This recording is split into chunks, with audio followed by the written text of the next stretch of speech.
Good evening, Bills fans. How we doing? Lance Nelson, president of Built in Buffalo, and I'm playing a mediator tonight between Sabres fan Benjamin Shoup on my right and Devils fan Scott Casson on my left. Hopefully, this is a Bills podcast, but Built in Buffalo is now in the realm of Sabres content. We're going to try to keep this more towards the Bills here, but I'm going to try to stay in between Benjamin and Scott. And I know Scott's got the last laugh, having the Devils defeated the Sabres today. But how we doing, gentlemen? We'll start with you, Ben.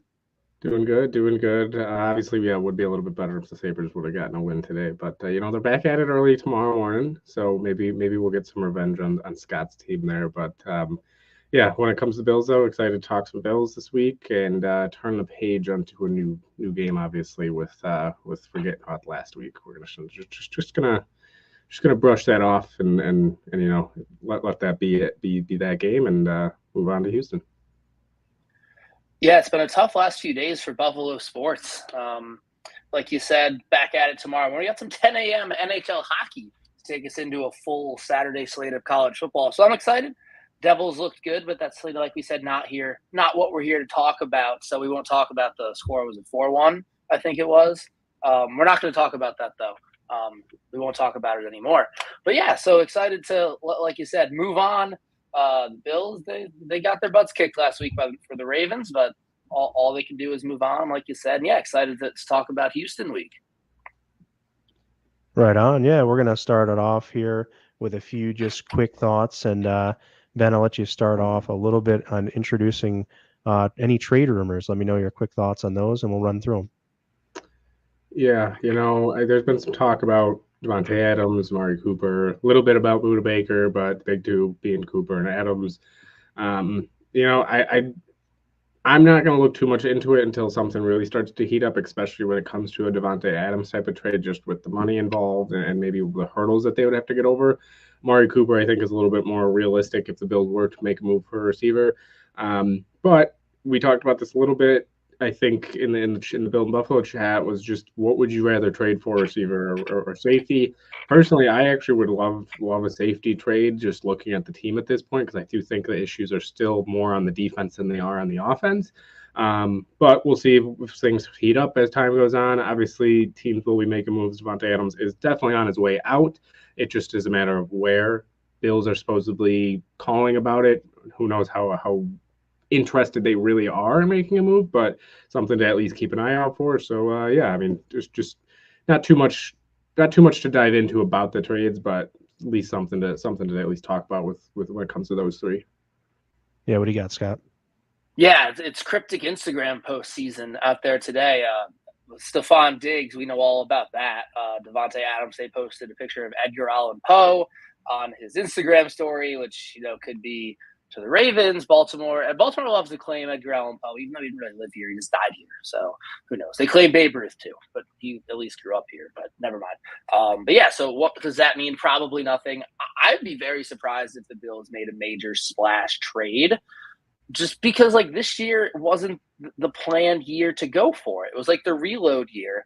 They ate all the dead cap with Diggs and all the other guys they had to cut to kind of get under the salary cap. And next year they have a whole bunch of salary cap that's going to open up. They have a whole bunch of draft picks that they're going to need to get the depth back to the roster after the guys they had to get rid of this year. So I'd be really surprised, especially with what they would have to give up if they wanted to get a guy like Devontae Adams, because if they do, the Raiders would have to convert all of his money to a signing bonus, give him to him right now. I don't even know if the Davis family has that kind of money. I think they spend it all at PF Chang's. But if they did do that, the Bills would have to give up a lot more than any other team, because they can't just take on that salary because we don't have the salary cap. I guess Amari Cooper makes a little bit more sense because he's only $1 million against the cap. But still, Lance and I were talking about this before everybody jumped on. Do we think this team is one player away from winning the Super Bowl this year? And is it a receiver? Because we had Diggs the past few years, and it kind of seemed like the same thing, and it wasn't really there. So I'd be surprised if they make a splash move. Maybe some depth guys here and there, but I kind of see them holding pat around trade deadline time. Yeah, for sure. And Budda Baker is obviously intriguing based upon his skill set and things, but it's we have Mike Edwards sitting there, and who knows if he's fully healthy or whatnot, but he's just sitting there doing nothing. And what does it do to bring in another safety? Really, obviously, Buda Baker is the caliber that would be plugged directly in and be starting right away. But I thought kind of Mike Edwards was in that situation as well. I kind of thought he was going to kind of command more of a role, and he's got no role right now. So it's a little bit strange. Obviously, there may be some things going on injury wise there that prevent them from, using him right this minute, because we've seen DeMar Hamlin out there, and we'll talk about that when we get to the defense and a little bit more about the safety play. I'm not really high on Cooper at all. I mean, I just recency bias. He just dropped a pass from Watson that it landed in the defender's hands for an interception last week as I was watching Red Zone. And then Adams obviously comes with that respect. But again, like you mentioned, with a true number one receiver in Diggs the past few years, we still haven't really been able to get it done. So I'm not sure. I know we have Joe Brady now and maybe the usage there, and maybe Devontae Adams gives a little bit of a different angle or skill set or something that can propel the offense, but I just don't know. It seems like it would maybe rock the boat a little bit more than it makes sense. So I'm not in favor of any trades just yet. We don't have any sort of glaring hole, like you mentioned, that we need a guy at this position to put us over the top. I don't think there's that guy available, or that really there's a need for that sort of thing. We're not going to spend too much time on this, but look, we do have to mention it. It is a story, and Diggs comes back now. The Bills go down to Houston and face their old friend and Stephon Diggs' first matchup against the Bills since leaving this offseason. And I know it's probably been talked about over and over again, since he was traded and things, but it is worth touching on just real quick, Ben. Let's just see, your thoughts on Diggs facing the Bills here in Week 5. Yeah, I'm curious to see how they kind of attack him, to see if they spend a little bit more time on him than they would Collins or anybody else on that offense. But it would be even more fun if the Bills were 100% on defense and then playing this Houston offense with Diggs. But he could have a field day. He could end up having a pretty good game against the Bills, especially with all the injuries, with who he's going to be going up against. Maybe it's not going to exactly be the top tier defense for the Bills this week. But it's still going to be fun to kind of see how him and Allen interact before the games, how him and even McDermott interact before the games. But at the end of the day, I'm really hoping that they don't just spend a ton of time on this on the broadcast. I fear that they will, but I'm really hoping that it's kind of one of those things that they bring up a little bit early in the game, and then it's really not much after that. So it's going to be fun to see, but hopefully the Bills can get the last laugh this week. What enough people aren't talking about is that it's a Tim Settle revenge game this weekend. Tim Settle, no, I'm just kidding. Yeah, I mean, other than that he's a good player on the other team, like I'm trying not to think that much about it because he's not with the Bills anymore, and I think that's the same mentality that the Bills have. The thing that does worry me is just he's going to line up in the slot a lot, and it's going to be a lot of Cam Lewis covering Stephon Diggs, and I'm sure that happened in practice quite a bit, and I'm sure it didn't go that well for Cam Lewis, but I am a little worried about that. I know Taron Johnson not officially ruled out yet, but I would personally be shocked if he played because he hasn't, taken the red contact jersey off yet, and I would say the first time to do that is probably best to not be in a game, but they pay them way more than me. So yeah, I am worried about the Diggs and Lewis matchup. Nico Collins, obviously, he's been having an awesome season, but I think we're a lot stronger on the outside part of the defense right now than we are on the inside. So, yeah, the biggest thing I'm thinking about is just how are we going to slow them down because they're going to line up Diggs in the slot all game. Yeah, I mean, I think it's more of a worry of like, hey, this guy can really hurt your team if you're not playing at your top level. And obviously, with the Bills' defense and the state that it's in, we're not sure about Taron Johnson or Terrell Bernard at this point.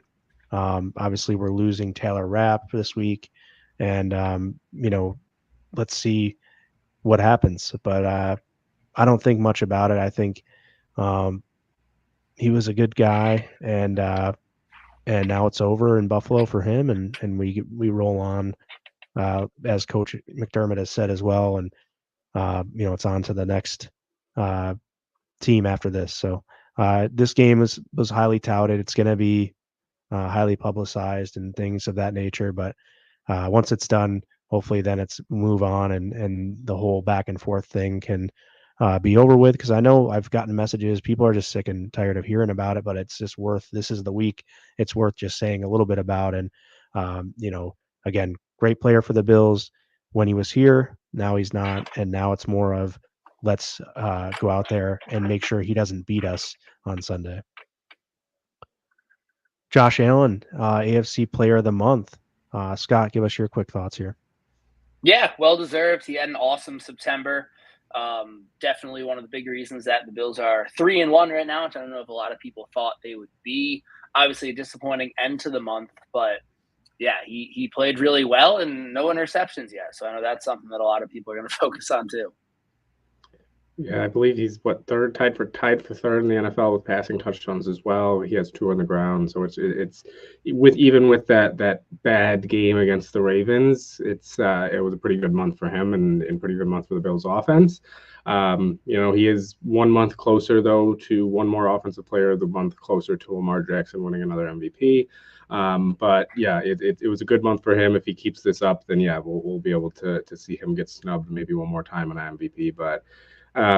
Yeah, when it comes to these awards, they're nice to see, but at the end of the day, you do want to see just wins, right? And that's what you got this month. You got 3 out of the 4, and the first time that you lost by more than 6 in 45 games, I believe it was. So yeah, it happens. It's been a long time since it happened, but even so, I don't think Josh played that bad of a game against the Ravens to make him lose this AFC Player of the Month. For sure. No, well deserved.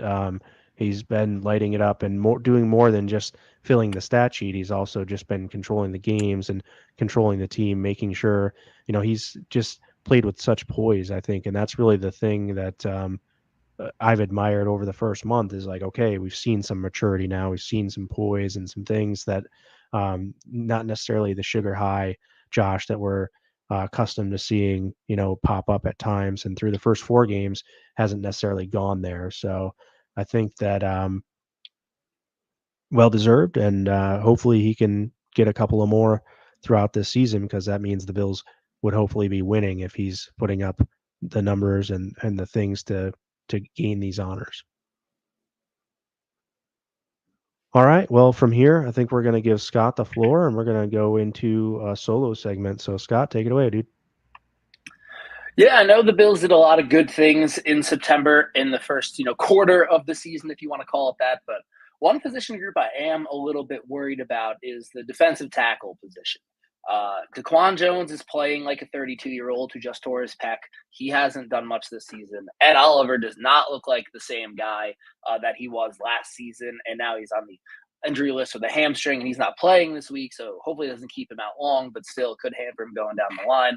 Dwayne Carter, we're going to see a lot of him this week, but he still is just a rookie. And then Austin Johnson, he's out this week, but he hasn't really looked great. They just signed Zion Logue, which was kind of, don't want to call it a panic move because definitely not anything like that, but they needed to bring in a new guy with just the amount of injuries they have and guys just not performing. So kind of want to ask everybody, what's your level of concern at the defensive tackle position? And is that something maybe come trade deadline time or free agency midway through the season like they did last season that they maybe address to bring in some big bodies there in the middle?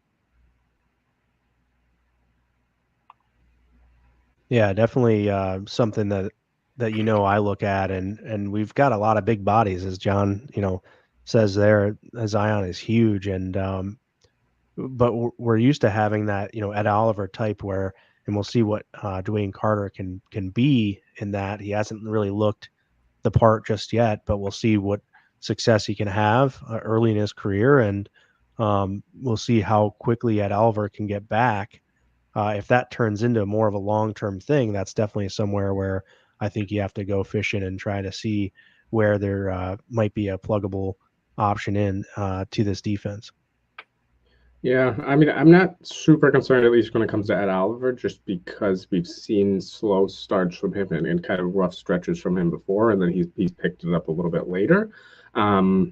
And who knows if he was maybe playing through an injury. I'm not 100% sure. They obviously haven't come out and said anything like that, but Yeah, him I'm not too concerned about. We did talk about before the season DaQuan Jones, not being concerned about him, but just acknowledging that he is getting older, and there might be some regression there from a guy who is coming off an injury and is getting older, like we said. So he's one that I'm definitely a little bit worried about. I'm excited though to see Dwayne Carter this week. Everybody knows if you've been watching the show the past 5 months, 6 months, I've been very excited about him. He made a really great play on the goal line last week against Baltimore, but we're going to need to see that consistently and even more throughout this game this week. It does help that I think Joe Mixon is going to be out. I believe Dameon Pierce is also going to be out this week. It doesn't look like he's been in contact at all this week either. So it might be another Cam Akers game. Hopefully they can slow down Cam Akers, but it's going to be something to keep an eye on. But I'm excited to see Carter. I'm excited to see kind of how Zion does as well. I mean, yeah, 6'6" to 314 is here what John's got. I mean, that is definitely a big guy there. So we'll see if he can make a few plays. But I'm also interested to see kind of once it gets to the point where Terrell Bernard returns, if that does take a little bit of pressure off of the defensive tackles at least in the run game when it comes to Ed Oliver and DaQuan Jones, to see if that kind of boosts them up a little bit and can make them even just look a little bit better. But who knows? We'll see what goes on there. Hopefully it's nothing to be concerned about, and hopefully by week 7, 8, 9, we're not talking about we do need to make a move at defensive tackle. So we'll see. I'm excited to see Dwayne Carter this week. Was my favorite pick of the draft this past year, and hopefully he can turn in a good game this Sunday. Right on. Yeah, we can run through just a little bit, I guess, of the injury report. Derek Barnett is out for the Texans. Jerry Hughes, former Bill, obviously a lot of former Bills in this game. Jerry Hughes, one of them, it will be out with a hip injury. Joe Mixon's out with his ankle injury. Dameon Pierce had two did not practices with a limited today. He's questionable with a hamstring. Those are always tough. So got to think that he'll, if he even plays, wouldn't be necessarily 100%. It might just be limited on snaps as well. Then you have Jake Hansen questionable with a back. Kurt Hinish with a calf is questionable, but practiced all week. Dylan Horton with an illness was full all week. It looks like still carrying a questionable tag for this game. And then Titus Howard popping up on Thursday with a limited and did not practice today is questionable as well. So that is a hamstring for Titus Howard. So only other one again. Oh, then Robert Woods with a foot. Another Bill. Robert Woods did not practice yesterday and limited today. So Houston's got their share as well, and we can go through the Bills injury report a little more on the other side of the next 1 minute. So go ahead and take it away there, Shoot. Yeah. Last week we talked a lot about the defense first. This week we're going to talk about the offense a little bit. So I'm just going to dive right into it. Last week, obviously not a great game for the offense. But besides that, the offense has looked great. They put up 30 points in the first 3 games. The offense was rolling, and Allen hasn't really turned the ball over. It's been looking pretty good. This week, Khalil Shakir, I know we said we're going to talk a little bit about injuries later on, but Khalil Shakir has been ruled out. Other than that, though, the Bills on offense at least look healthy. Besides Tylen Grable, but he's not a starter so far. So they look healthy this week. They should be able to still put up at least some points this week. Hopefully Josh Allen can keep the ball out of Houston's hands and keep the ball on the Bills side. But I just wanted to kind of ask you guys, what do the Bills need to do to get back on track this week? And what will kind of be that key to them? We'll start with you, Scott. What's the key to getting back on track this week after the rough game against Baltimore? So I think it's the offensive line. They did not look good against the Ravens. And I know Dion was dealing with the hamstring. He said he finished. McGovern was kind of in and out in the concussion protocol. The guys were getting moved around. But, there were times where they picked guys up fine and they just got beat. Osiris Torrance got beat bad a couple times. A couple other times where they didn't protect. They didn't call the protection right. And, guys are running free off the edge. So, it was we haven't seen a game in a while where Josh is just back there running for his life essentially as soon as he gets the snap. But there was a lot of that on Sunday night. The offensive line, I don't know what it was. Maybe it was McGovern being out for a bit. The protections weren't being called right. But yeah, the O-line just didn't have it the way they had in the first 3 weeks. Because people were calling that unit maybe the best offensive line unit in the NFL, and they definitely did not look like that on Sunday night. So I think if they can go back to whatever they were doing before. And obviously the Texans defensive front, probably not as good as the Ravens. So if they can go back and, move the ball, like establish the run early. I know the Bills got down early. It's hard to establish the run when you're losing, but just at least give Josh some time back there to make some throws with his feet set, because there wasn't much of that on Sunday at all. Yeah, since Scott kind of took what I was going to say, controlling line of scrimmage and all of the things he did say is, James Cook also 9 attempts for 39 yards. Just, he's been a catalyst for the Bills. So you really need to go and be able to lean on him a little bit so that it doesn't all fall on Josh Allen. And I think that they didn't really get to do that so much. That they were very reliant, maybe more on trying to throw the ball, and they hadn't been recently. They'd been able to run the ball, but there was just no room really there. One target in the passing game for Cook for 9 yards as well. At least, he did catch his lone target, but there's just no involvement really from James Cook. And there was heavy involvement in the previous 3 games. And it's just a little bit mind boggling to understand like why their plan was to go away from featuring him. Again, only 9 carries. That just isn't going to get it done. And he's used to being a big part of the offense. And maybe that's something they can get back to and take advantage of coming up here against Houston. Yeah, I think, they talked about it a little bit during the game, and I was actually the one pushing back on it. But then once you start kind of looking back at the game, there wasn't as much pre-snap motion, and even when it was pre-snap motion, it wasn't really going to help the Bills in a way that they would be able to adjust before the snap. Then it was all as the snap was coming, they were able to see it, but then they had to read and react right then and there. So I think that you'll see a little bit more pre-snap motion just to kind of see what the defense is giving them. And then I'm also going to go a little bit of a different route than you did, Lance, which I do think, you look at some of these great offenses and these great teams that continue to run the ball. A lot of them sometimes have those two backs to kind of get a complementary back. Even looked at Baltimore last week. I know Derrick Henry ran for 199 yards, but then you had Justice Hill, who also beat the Bills in the pass game. He had a pretty solid game himself. And then the team that I was watching on Monday night, the Detroit Lions, I mean, obviously that's the top tier of duo running backs, but you just look at them, they have such a complement there with Montgomery and with Gibbs that they're able to kind of give and take a little bit and even keep them fresh. So I do think the Bills, they need to implement Ray Davis a little bit more. We talked about him before last week against the Ravens, how the Ravens are a good tackling team, and Ray Davis makes people miss and forces missed tackles. I'm a huge fan of him, so I do want to see him a little bit more involved. I like Ty Johnson as well, but I'd like to see our rookie get in there and be able to kind of run the ball a little bit and take a little bit off of Cook. So when Cook does come in, he is fully fresh and ready to go. So that's kind of what I want to see this week from the offense is more pre-snap motion to get the offense or to give up what the defense is kind of giving you, and then give a little bit of a look to Ray Davis a little bit more. Like I said, he makes guys miss, forces missed tackles. I'd love to see him get the ball more. So one thing on the motion that you were mentioning, the Ravens just weren't reacting to it. Like the Bills started doing it, and the Ravens defense is basically like, okay, cool. We know why you're doing this. We're not going to react. Like they didn't move. So like it really wasn't telling the Bills anything. So at that point, it's just like kind of like motioning for motion's sake, which was the Ken Dorsey specialty.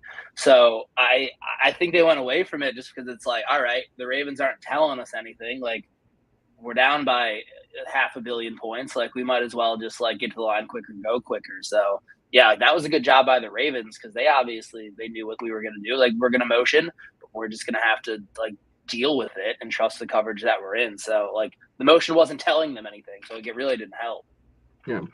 Yeah, and they're a good defense at the end of the day too. I mean, I know going into that game, people were a little bit down on their defense compared to at least last year, but they still have some great players. I mean, the teams are going to get the best of the Bills. They weren't going to go perfect 16 or 17-0 this regular season, and the offense was going to have a game or two that were going to be rough.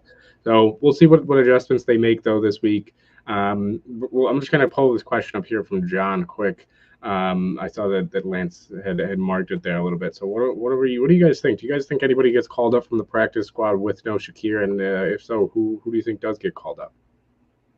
I think KJ Hamler probably might be the next guy up there.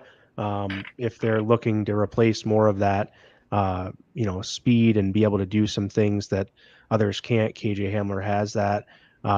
If they want to go with a guy that can play maybe more boundary, they can do Shavers, but those are probably the two candidates. I don't know really what Jalen Virgil has done on the practice squad yet. No idea. There's no way to really know what he's capable of, and those are really the options. So I'm not sure. I would trust really anybody more than KJ Hamler to call up here. Yeah, I think it's KJ Hamler too, just because he's played most of his career in the slot, and that's where Shakir generally lines up. Shaver's more of an outside guy, but we still have our outside guys in Hollins and Coleman. So, yeah, I think it's Hamler to come in just because he kind of seems as the natural backup to that slot role. Yeah, as much as I'd love to see Shavers, I do agree with you guys. I think it will be Hamler. But yeah, I would maybe even lean saying that I'd probably rather have Shavers just to see what he's got, because he did have a preseason that everybody was raving about, and a guy that a lot of people thought could make the final 53 early in the season. So we'll see if they do call somebody up. They probably will, and see who they do end up calling up. But that kind of does bring me to my next question here of, there's no Shakir this week, which has been Josh Allen's go-to so far. He's been the guy that he's looked at countless times this season. He's been the reliable guy. I believe his streak just ended last game, but he did break the record for most targeted passes with a catch.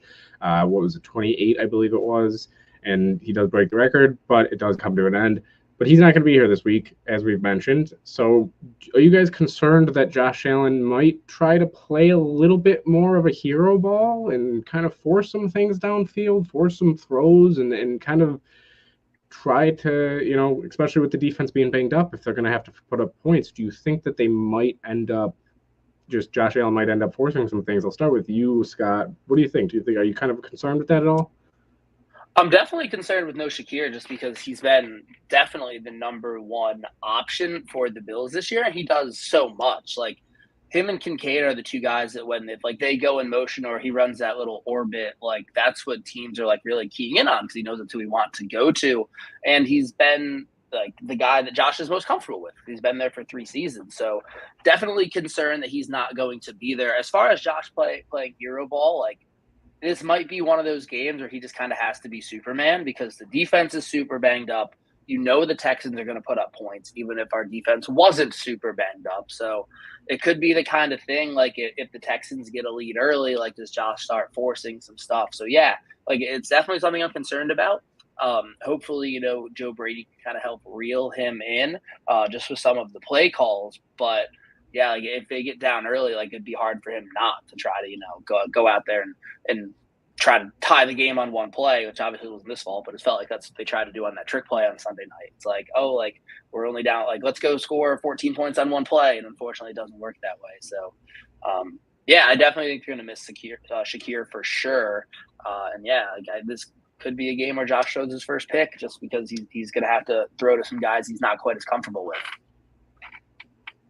I'm not very concerned. I think they're going to lean more on the running game, potentially, even maybe some design runs for Josh to get him feeling like he's a part of it and doesn't have to throw and get too excited and force anything in the passing game. So if he can help with his legs, I know he's been banged up a little bit, as people mentioned in the comments too. He has been taking some hits and things, but overall, if they can get back to sort of controlling the line of scrimmage and really being effective with the run game, then they're not going to have to stress in the passing game. That's kind of the way the offense operated the first 3 weeks, I think, is just there was enough success in the running game, even though the other teams might have known that the Bills were running the ball or that a play was coming, they were still able to execute it such that, it was enough success to keep the chains moving or keep the on schedule offense, going. So I think that you have to look at what they're trying to do for whatever reason. And I would say, I guess the run just didn't work that well early on in the Ravens game. And so that's why they kind of had to go to more of a pass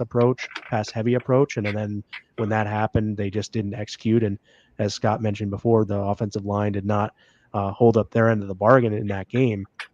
So I think to combat that, you kind of go back to getting those guys moving downhill on people and really putting them in a comfortable position dominate the line of scrimmage, and then your offense can operate a lot easier. Kincaid's still out there. He can go and get, maybe a big uptick in targets. We'll see. He had 7, the most of any receiver all year last week. So we'll see if that continues. Had a couple drops, but I think that he still has the trust of Josh Allen. Maybe we see more of the heavy 2 tight end scenario, like you mentioned. Dawson Knox hasn't played a ton, or didn't play a ton, at least last week. We didn't see him in a lot of different situations that maybe we're used to. And Scott and I were talking about this off air. So I think that maybe more Knox, and maybe there's trust there too. So no, I'm not overly concerned, because I think that you have the mindset from our offensive coordinator that he does want to run the ball. He does want that balance. And I think this week they have the offensive line that's capable of moving people around on the Houston defense enough to where they can be effective without needing that hero ball, without needing to throw a ton of passes. I think you can get by with a little more game management, keep their offense off the field, and really, control the game from that standpoint. Yeah, I said it earlier in the chat, saying I do think that this is a game Josh Allen might throw his first interception, just due to the fact that what Scott said of if they get down early, they might have to abandon the run game. Hopefully they don't have to, and they can continue to lean on it a little bit more this game. But it's one of those games where you look at the defense, and unless the defense really steps up and shows out, it's going to be a game that I think is going to have to be high scoring. I think you might have to put up 30 points this game.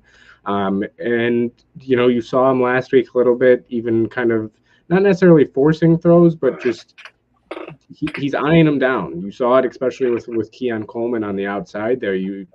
Ball snapped, and where is he going? You knew right away that he's going to Keon Coleman. Hopefully Coleman, if there is a ball that is kind of an iffy ball, it's a 50-50, he can either come down with it or at least force an incompletion. But I do agree with Scott that I think this could be a game that Josh ends up throwing his first interception. Hopefully if he does throw an interception, it's only one and that's it. But I do think he could potentially get into the mindset of, hey, this game is going to be high scoring. The defense is struggling. I'm going to have to do a little bit more. But I do like the idea as well, though, that you said, Lance, of getting him involved in the run game a little bit more. I know that there was some talk about, he was hurt, and he's been hurt, and he's been banged up. At the end of the day, he's playing, and he's saying that he's enough to be able to play in this game. And it's been a few weeks now since he first injured that wrist and hand there. So I think he'll end up, maybe running a little bit more, maybe tucking it down. Hopefully he slides a little bit, but I do think he could end up maybe making 1 or 2 plays that he'll end up regretting this week. Hopefully they're not timely plays if they are, but I do think there is a chance. Before we move on, though, to who needs to step up and our offensive MVP, I do just want to announce I did just get a message, and I do see it here. Pro Football Hall of Famer, former Buffalo Bill guard Billy Shaw has passed away at the age of 85. So rest in peace to him. I just wanted to kind of get that out there and get the news out there. I believe it broke about 40 minutes ago. So Pro Football Hall of Famer and Bill's legendary guard, Billy Shaw, has passed away at 85. Let's just have a brief moment of silence for Billy and his family. Yeah. Thank you. Yeah. I believe he is up on the wall, right? He is on the wall. So yeah, he's great guard there, but 85 years old.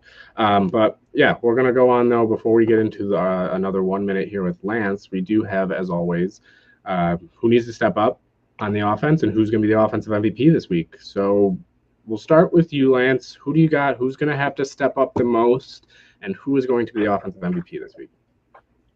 James Cook for both. I got to have James Cook step up and play a bigger role, because we are missing that Shakir trustworthy option, as you guys mentioned. And James Cook's been more of that catalyst the first couple of weeks of the season, where he really propelled that offense to success. And I just have to have him. Now, I don't think that he necessarily had a terrible game last week, because I didn't think he was used or called on as much as maybe he should have. Only 10 touches in the whole game. So I just needed him to step up in the sake of getting more touches. Hopefully that's given to him. He obviously can't decide that for himself, but also, do more with 9 carries than 39 yards still in that in its own right. So we know.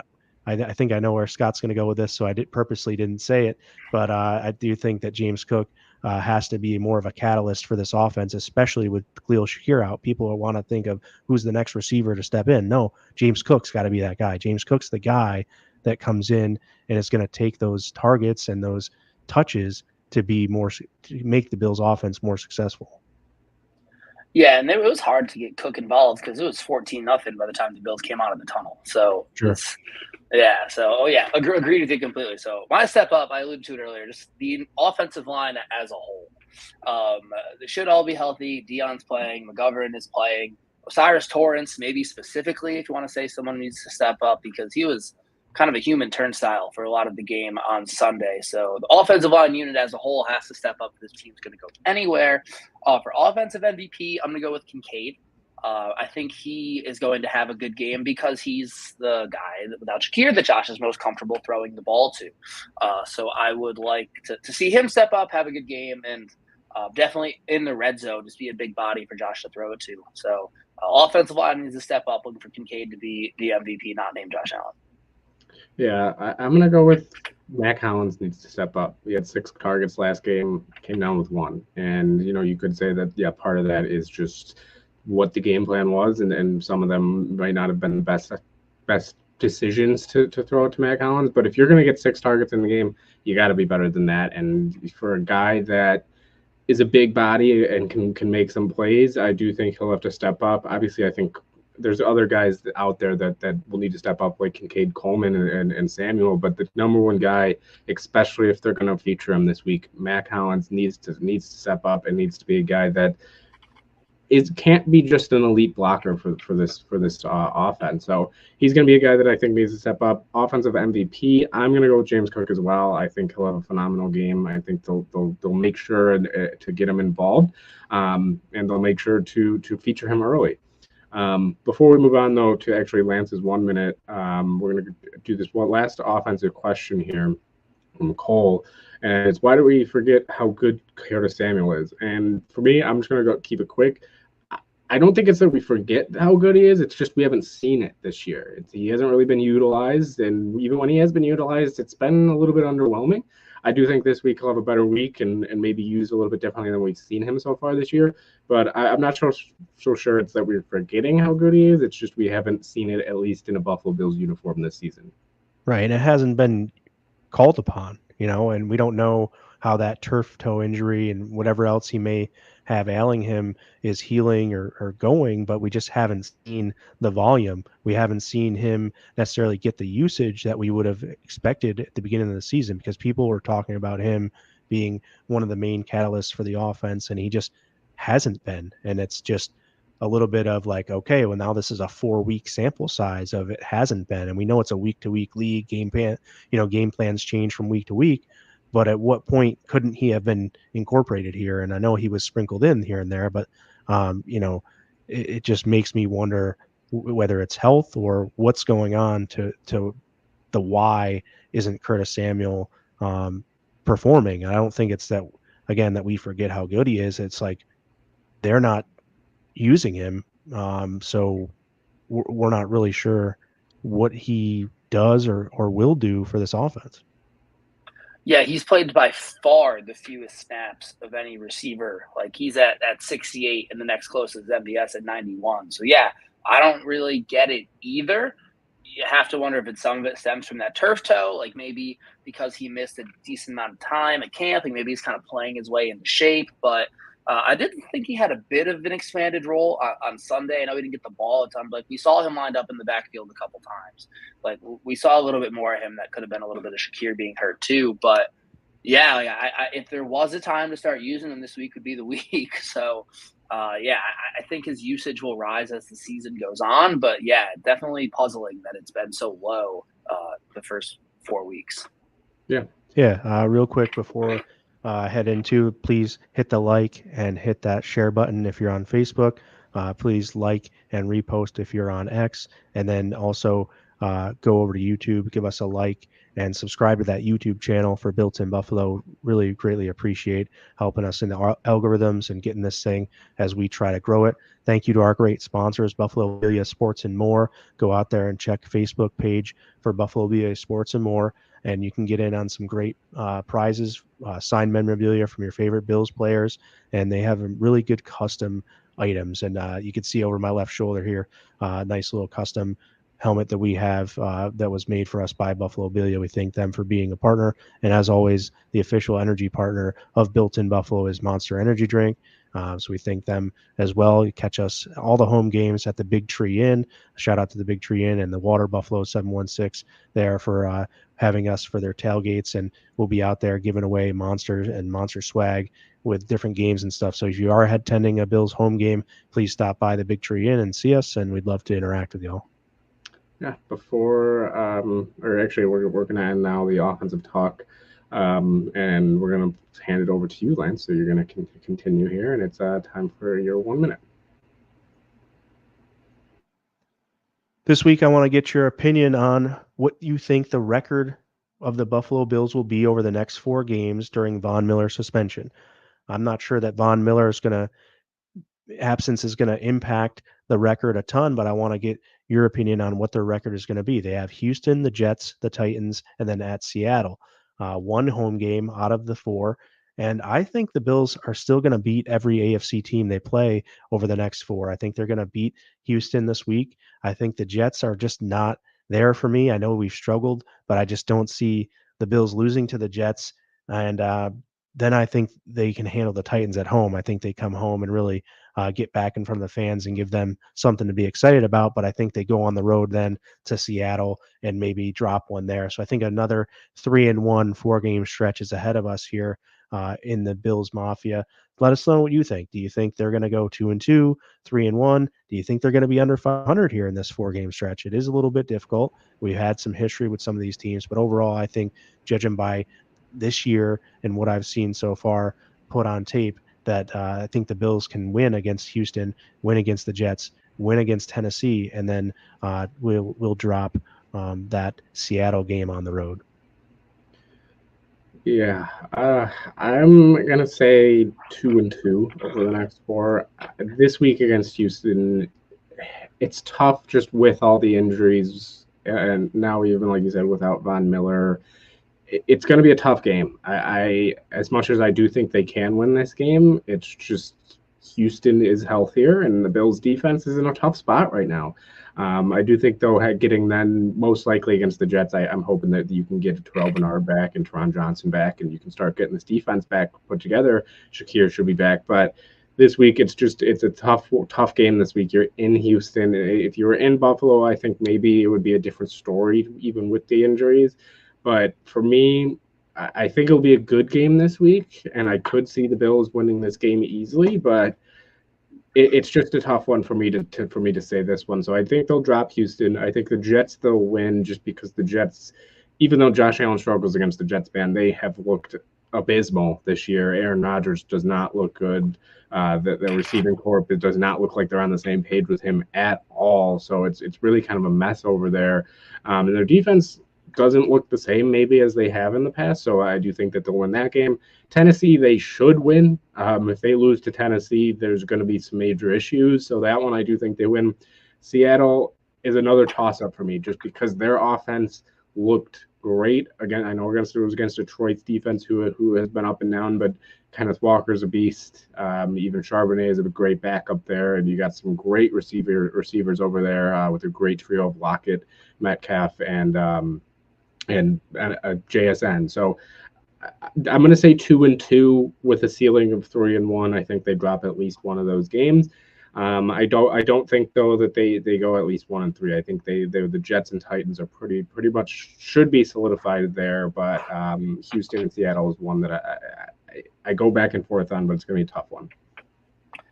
Yeah, got a big I think Houston fan in the comments. Sorry to cut you off there, but got to have some Bills Mafia representing here because we got a few more comments here from a Houston fan than some Bills guys. So get in the comments there, guys. Appreciate it. Go ahead, Scott. Keep commenting. It helps the algorithm. I think Best case scenario is 3-1. Need to go at least 2-2. Anything less than that, and I'll start to have some major concerns. Like, I am worried about the Texans game on Sunday. I'm picking the Texans. I think the Bills' defense is just too banged up, and kind of the offense is too, especially going on the road again. But yeah, the Jets and the Titans, I think we should take care of, like you mentioned, and then I'm leaning towards winning against the Seahawks just because everybody on the defense, other than Milano, and Von, everybody on the defense who's going to be back on the defense should be back by then. So yeah, 3-1, I think is best case scenario. Need to go at least 2-2. Yeah, I saw Houston play a few games so far this year, and I like Kenneth Walker did when he came back. Charbonnet still has looked pretty sharp. I've been following him since he's on one of my fantasy teams, or maybe two of them, and I just think that Seattle's a tough road game, but I respect it. I think a 3-1 is going to be the key wherever that one loss does happen. I can understand it, but I would say it's either this week or the Seahawks. I don't see us, like you said, I don't really see us dropping to the Jets, who John mentioned didn't even score a TD against Denver. So if Denver's defense can shut them down and not allow a TD, I hope that the Bills next week, after a longer week, Sunday 1:00 to a Monday night game, hopefully can get on board, and hopefully we're pretty fully healthy for that one against the Jets as well. One thing, just because you mentioned his name, that broken tackle that Kenneth Walker had was maybe the craziest thing I've ever seen in my life. I think I would have broken every single one of my vertebrae.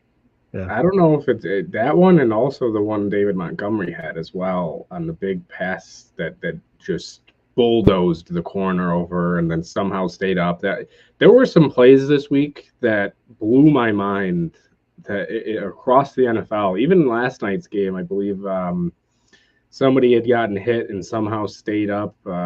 Receiver for I'm blanking on who it is now, but I believe somebody stayed up as well and ended up just some of these plays so far this season have been phenomenal. And the contact balance from some of these players are unbelievable. But yeah, Kenneth Walker, that was I have him on one of my fantasy teams. Actually, I had it up playing Lance last week.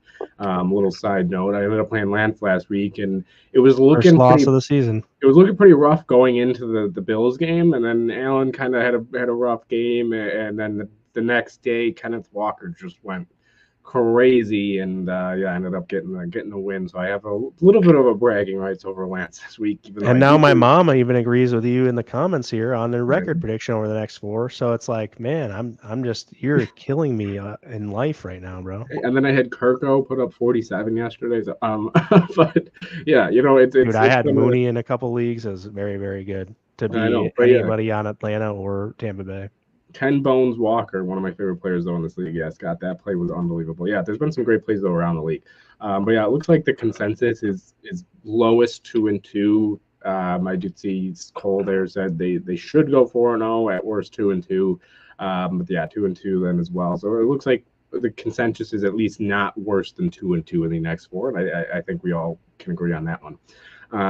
But let's move on though. We're going to talk a little bit of defense here, and we've been kind of talking bad about the defense pretty much this whole show so far. I mean, rightfully so after last week's performance, and with all these injuries, it's kind of a scary time for this defense.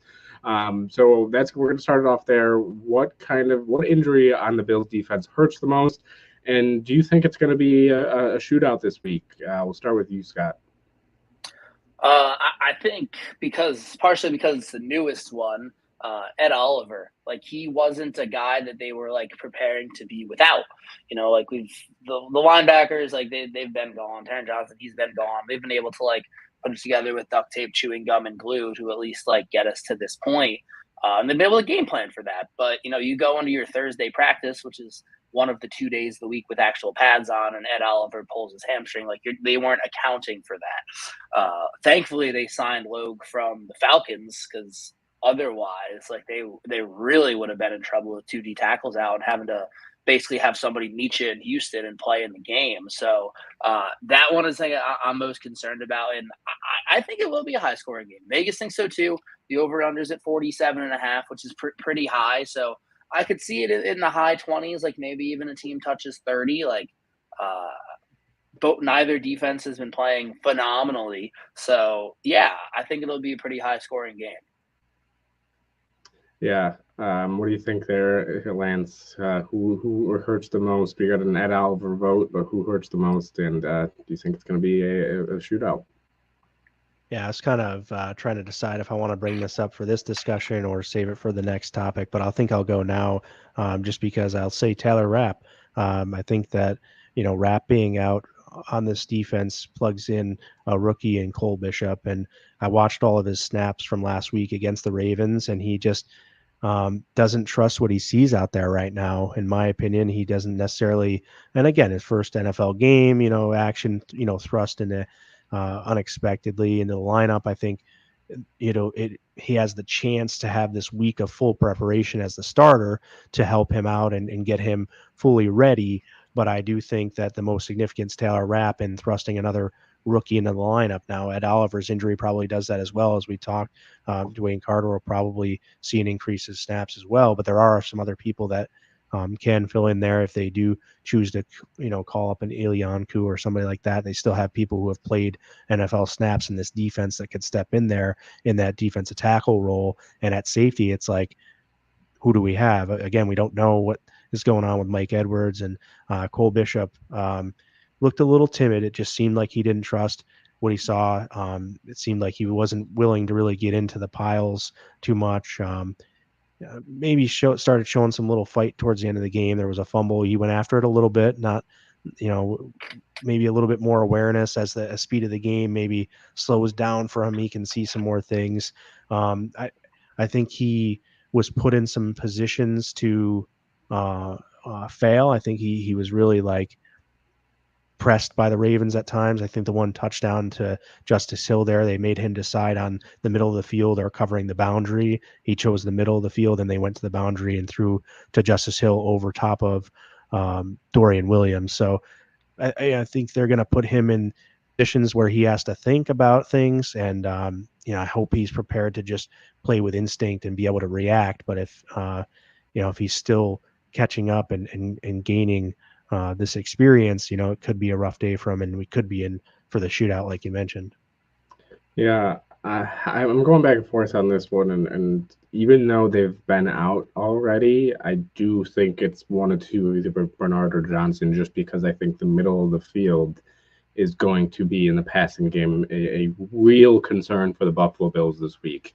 You said it a little bit earlier, Scott, in the show of Diggs might have a day. He might have a very good day Sunday over the middle and being able to get open against backup linebackers and even now, Cam Lewis there he's been up and down and he's had his struggles. Maybe it does benefit that he knows a little bit about Diggs and he can play that to his strength. But even so, Stephon Diggs is a top tier receiver in this league. We've seen it the past few years, and this year he's getting a big target share and he's getting some good plays there in Houston. So I do think it's going to end up being those two, just as the guys that are missed the most. I think I would say at Oliver, but I think having Joe Mixon miss this Sunday helps that a little bit, and Dameon Pierce looking like he might be out again, and that helps a little bit.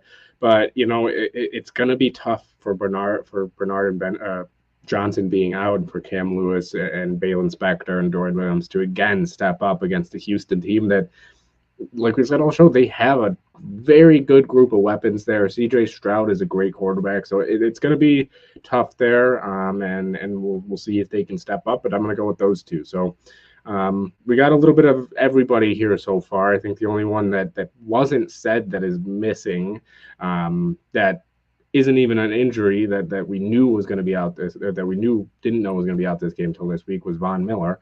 But that might just be because they have so many guys there that can potentially step up. But yeah, I like Casey Toohill on that note to step in and do some things. Hopefully, when he's asked to play a bigger share of snaps, so he hasn't been as effective or as successful, but he's starting to show some things there. And you're starting to see him at least in the backfield at the end of plays, like in a position where, like, okay, if the coverage would have held up just a little bit longer, maybe he would have gotten there and things like that. I've seen a few things here and there from him. But I like what you said real quick just about Teron Johnson, because I felt like I was very concerned a little going into the Ravens game too. And it's like, he plays such a pivotal role in this defense. And I also agree with what Scott said in the chat earlier, though, of like maybe his first game contact wouldn't be, or his first contact coming out of this injury wouldn't be in a game necessarily. I think that was you, Scott. Maybe it wasn't. If I was mistaken, I apologize. But it's like with that injury to the forearm, maybe taking contact in the game first isn't necessarily the best approach. So we'll see if he does become active for this game, but expecting him to miss. Yeah.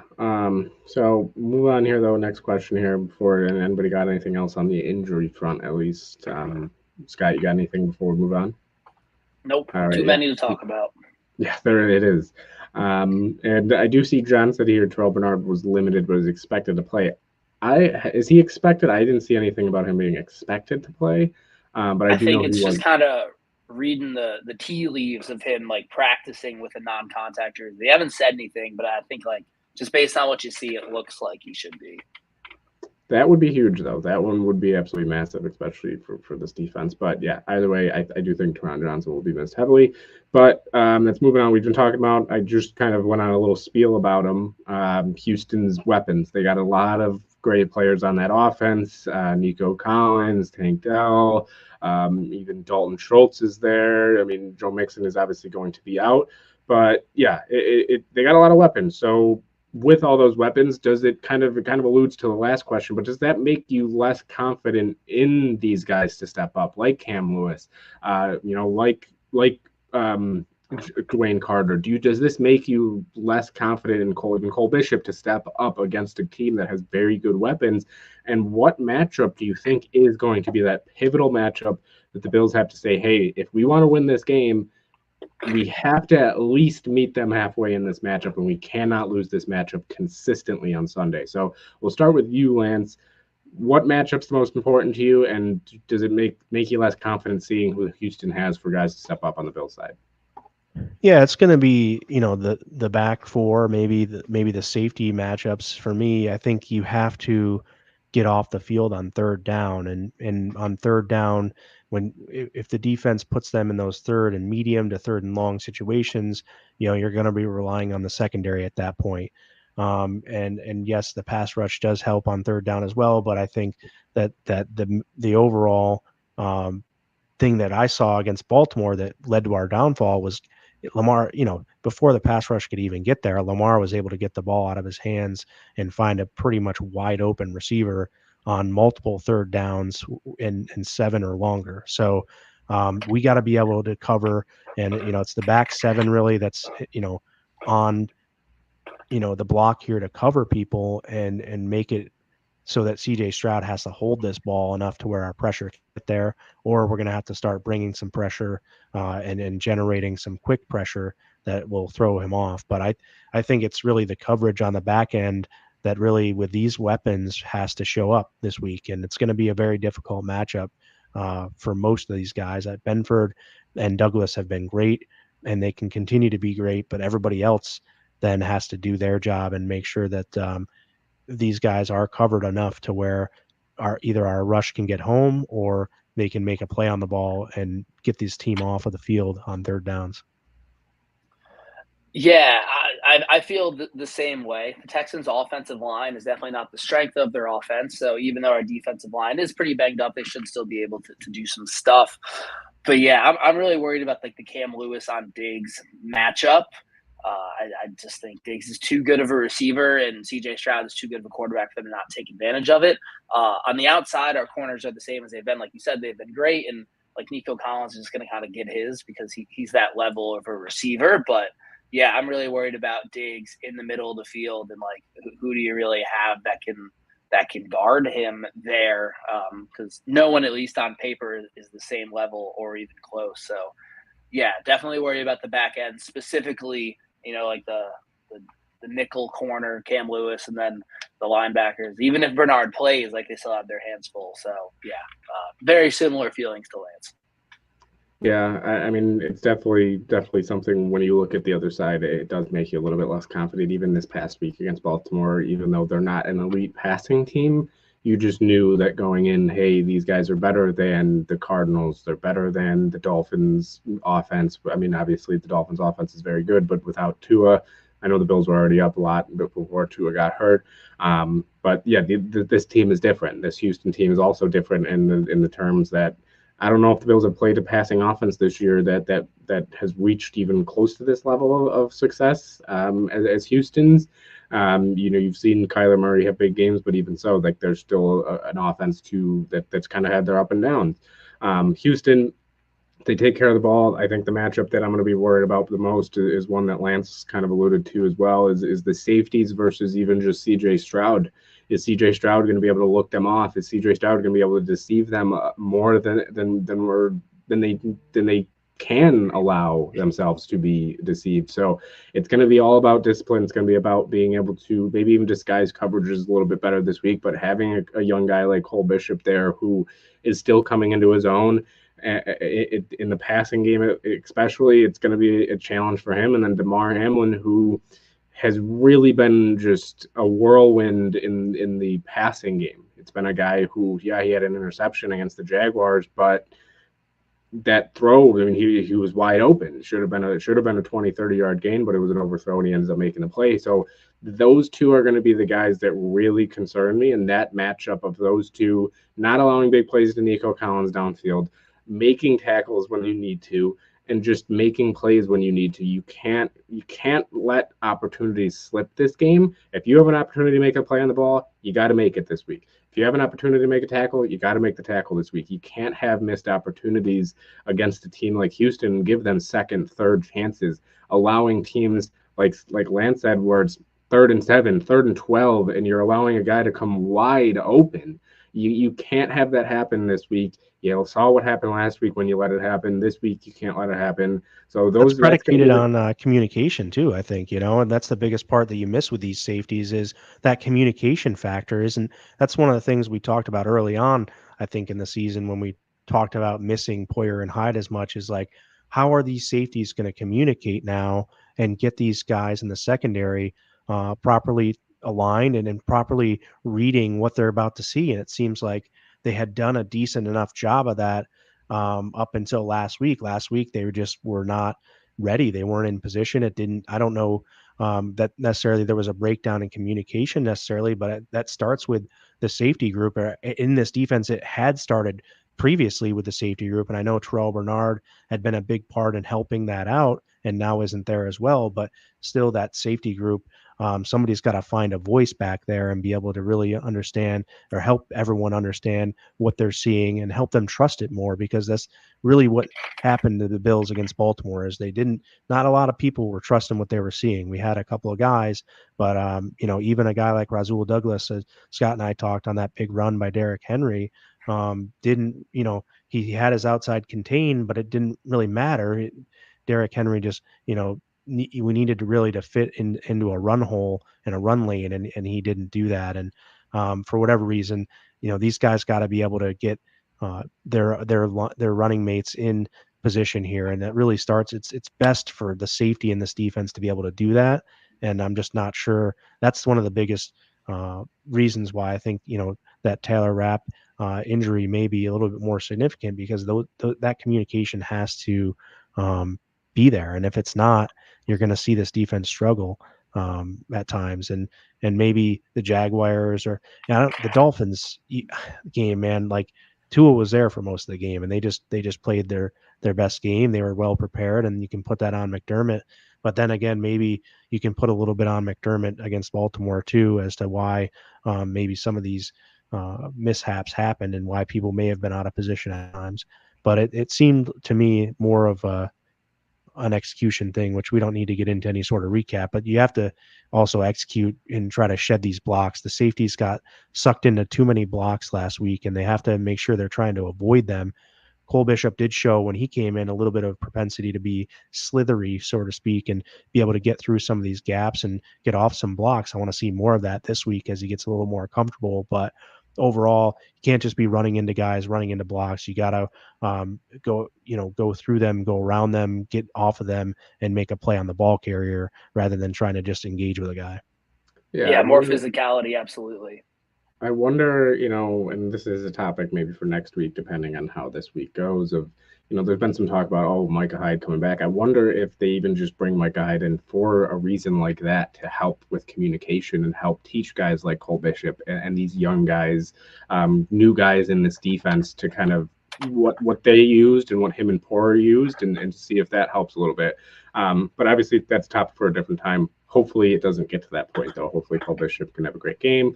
Hopefully Damar Hamlin can have a great game and just step up in general. But before we move on to my 1 minute here, we do, again, like we do always with the offensive defense, who needs to step up and who is going to be the defensive MVP. So I'm just going to say mine pretty quickly here. Who needs to step up the most? We just talked about them. It's going to have to be Cole Bishop and Damar Hamlin. They're going to have to step up. They're going to have to play good football this weekend. So I'm going to go with them, the two safeties. Defensive MVP, I'm going to go with Rasul Douglas. I think that he could have a great game, him or Benford, whichever one lines up on Nico Collins the most. If they can have a good game and they could lead this defense and maybe even not necessarily shut down Nico Collins, because as Scott said, he's going to get his. He's a great receiver in this game. But if you can minimize him and kind of hold him under what he's used to, I mean, you've seen it with the Bills. They've been very good at holding wide receiver ones and twos under what they maybe are expected to. So I do think Rasul Douglas or Christian Benford, those two guys are going to be the MVPs for the team this weekend. So what do you got there? Let's start with you, Scott. Needs to step up. I've said him a few times, but Daquan Jones, just make the trip this week, brother. Like, do something. We're going to need you, especially with the state of the defensive tackle room. And then MVP, I'm going to go with Greg Rousseau. No Von Miller, so obviously the passing pressure is going to have to come from someone else. So I think Greg Rousseau is going to have a big game. Laramie Tunsil, I know he's a brand name at left tackle, but he really has been playing well this season. I think he's on pace to set the record for most penalties. And the Texans give up a decent amount of sacks. I think they're fifth in sacks given up. And I think John mentioned it earlier. Like, they are very highly penalized. They lead the league in almost every penalty category. So he has a chance to maybe draw a few holding calls, maybe beat Tunsil off the edge. So yeah, Greg Rousseau to be my MVP. I had the same exact two as Scott, so I'll go flip over and say Dwayne Carter coming in. Let's see a little bit of something from that rookie. And step up this week. And then I'm still going to go Greg Rousseau regardless, because I think he's going to be the MVP of this defense this week. Yeah, we had some there. We had Cam Lewis needs to step up. Groot needs to step up. Groot's popular one, so he's got to have a big game this week. And he's a popular pick this week. So we'll see who steps up, see who's the defensive MVP. But I do believe that gets to the time. I'm going to do my 1 minute, and then I'm actually going to hop off. I have to hop off quick, and then they're going to wrap it up here. So I'm going to just take over here real quick. All right, so my 1 minute this week, I kind of wanted to keep it light, keep it fun. This week was not fun, like Scott said, for Buffalo sports fans. It was a rough game last week for the Bills. So, I'm just going to keep it a little bit fun this week. For me, it's going to be real easy. How many graphics, not how many times they bring up this topic, how many graphics do they have about Josh Allen and Stephon Diggs this week? The over-under that I have set is 4.5. Not sure if that's too low, too high, but I'm going to actually go with the over. I think they're going to just overdo it this week with the amount of graphics that they bring up about Stephon Diggs and Josh Allen. So I'm going to go over 4.5 times. I don't think it's going to be 10, 15 times, but I do think it will be 5, 6 times that they do end up bringing a graphic. So kind of just a fun one that I wanted to see what you guys think. Do you think they're going to overdo it with the Diggs-Allen talk and the Diggs drama when he was in Buffalo? Let me know down below. But the over-under that I have set here is 4.5 times that they bring up a graphic about them. So let me know what you guys think. I think it's going to be over, like you mentioned, and it's going to be annoying in the beginning, and hopefully as the game settles in, we get to the football game. I'm going to go with the under. I hope it's a good enough game that they don't have to talk about it as much. But if Diggs goes off or it's a blowout either way, like they're just kind of like grasping for things to talk about, then yeah, we could see quite a bit of things. And as Cole has mentioned, yes, they already have overdone it. And we'll He's see. our Hopefully, Taylor Swift.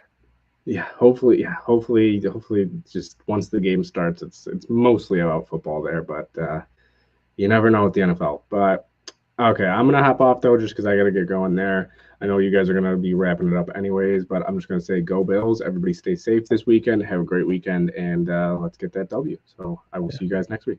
Yeah, brother. I thought All you'd right, never so leave.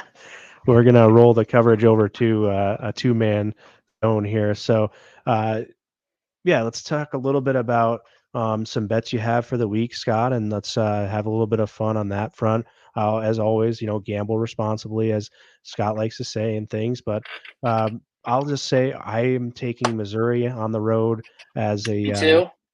It's a sharp pick. there you go. So I've got Missouri as my one pick in college this week, and I've started playing less parlays as my compadre here has so advised, and I've been winning more money surprisingly because I've just needed one thing to happen, and I'm better at picking one thing to happen than I am at multiple things to happen. It turns out. So kudos to Scott over here on that suggestion. And what do you got, Scott, for a couple of things you're looking at? Yeah, my favorite college pick this weekend is Pitt, -2.5 on the road at UNC. Pitt's a surprising 4-0. I don't think UNC is really that good at all. I know they're going on the road, but I think they take care of business. And then just like a fun over. If you like America, you might like this one. Navy's playing Air Force. I know you usually think in those service academy games under because they run a lot of option, but Navy's kind of an offensive juggernaut this year. The over-under is only 35.5. Navy's hit that on their own a few times already. And they actually throw the ball a little bit. Their quarterback actually has an arm. So I think over 35.5, just, have a little bit of fun watching the Navy Air Force game. Very good. And then is there any one, you mentioned a couple off there, and is there any one sort of Bills Texans type of play that you might like more than another? Yeah, so I haven't looked at all the numbers just yet, and they're going to change. But I think Josh Allen runs in a touchdown this week, so I'm definitely going to have that in my blog of gambling picks that I'll have out on Sunday morning or Saturday evening. So I think Josh runs one in. Just seems to be like one of those games where he's going to need to.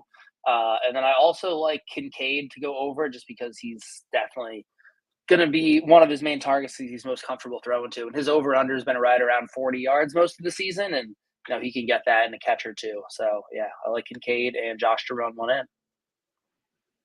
Right on. One comment here that I kind of just wanted to touch on quick. We need a new kicker. Yeah, it's tough. The Bills don't really have another way to go right now, sort of with the salary really where that is, but they may be their hand may be forced sooner than later if things keep going this way, where they're forced to go out and do something there.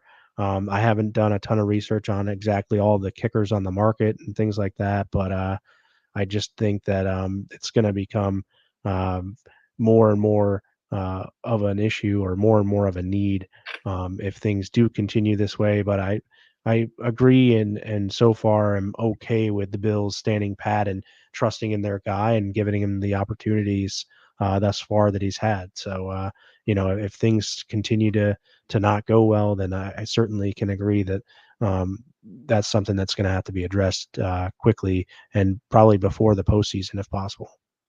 Crazy stat I saw. Do you know Tyler Bass has the highest base salary on this team right now? Yeah. Yeah, like everybody else has just been restructured. I thought that was nuts. And it's only like 2.8 million. It's crazy.